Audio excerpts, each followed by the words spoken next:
बात कर सके जाके अदालत में, हाई कोर्ट में, कि उनका केस लगाया जाए अलकादर यूनिवर्सिटी वाला। देखें, ये वो वाहिद केस है जिसमें इमरान खान साहब को इस वक्त सज़ा हुई है। इसी केस में इस वक्त वो जेल में बंद है। अगर ये वाले केस में उनकी बेल हो जाती है या सज़ा मुअत्तल हो जाती है तो इमरान खान साहब बाहर आ जाएंगे फौरी तौर पे। उनके वकला ये दावा करते हैं इमरान खान साहब के केस में कोई जान नहीं है, हमें मौका मिलेगा अदालत में हम केस उड़ा के रख देंगे। अब हुआ ये है कि 26 जून के बाद से लेकर अब तक इसके बाद समाअत ही नहीं हुई।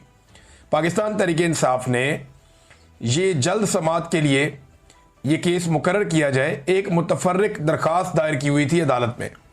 यानी केस अभी नहीं चलना, अभी ये बात चलनी है कि क्या ये केस जल्दी सुना जाए या ना सुना जाए।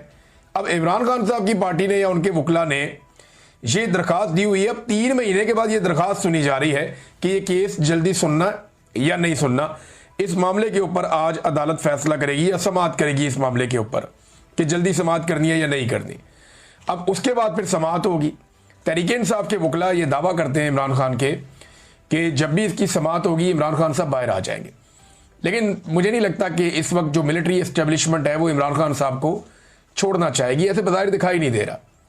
उसका जो बड़ा रीज़न है वो ये है कि आर्मी चीफ की एक्सटेंशन का मामला है नवंबर में, वो नहीं कोई रिस्क लेना चाहेगी। इमरान खान जैसा लीडर बाहर आ जाए जिसकी अवाम में इतनी मकबूलियत और इतनी ताकत है कि वो जिस तरफ चलाएगा अवाम उस तरफ चल पड़ेगी।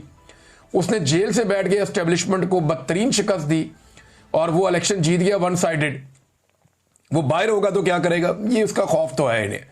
तो अब वो कोशिश करेंगे कि इमरान खान को पहले तोशाखाना 2 में सजा दिलवाएं, फिर बाद में ये वाला केस जो है वो वहां पे चले और लगे इस्लामाबाद हाई कोर्ट में। बहरहाल पाकिस्तान तहरीक इंसाफ ने कहा कि तमाम लोग जो हैं पाकिस्तान तहरीक इंसाफ के वो पहुंचे अदालत में, इमरान खान साहब का केस लगा हुआ है और आकर इसके अंदर शिरकत करें।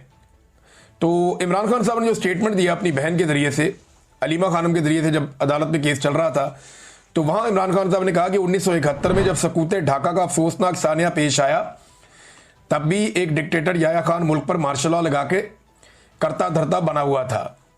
सानिया मशरकी पाकिस्तान के बाद हमूद रहमान कमीशन बना जिसने बताया कि याया खान ने अपने ज़ाती मफाद और अपने नाजायज़ इक़्तिदार को 10 साल तक तूल देने के लिए ऐसे फैसले किए जिससे पाकिस्तान 2 टुकड़े हो गया। आज पाकिस्तान में वही हालात बना दिए गए हैं जो 1971 में थे। आसिम मुनीर ने 9 मई का फॉल्स फ्लैग ऑपरेशन मुल्क की मकबूल तरीन पार्टी तहरीक इंसाफ को कुचलने के लिए करवाया। सीधा सीधा इमरान खान साहब ने कह दिया कि 9 मई आसिम मुनीर ने करवाया था।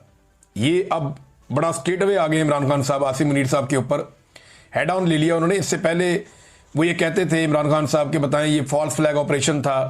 इमरान खान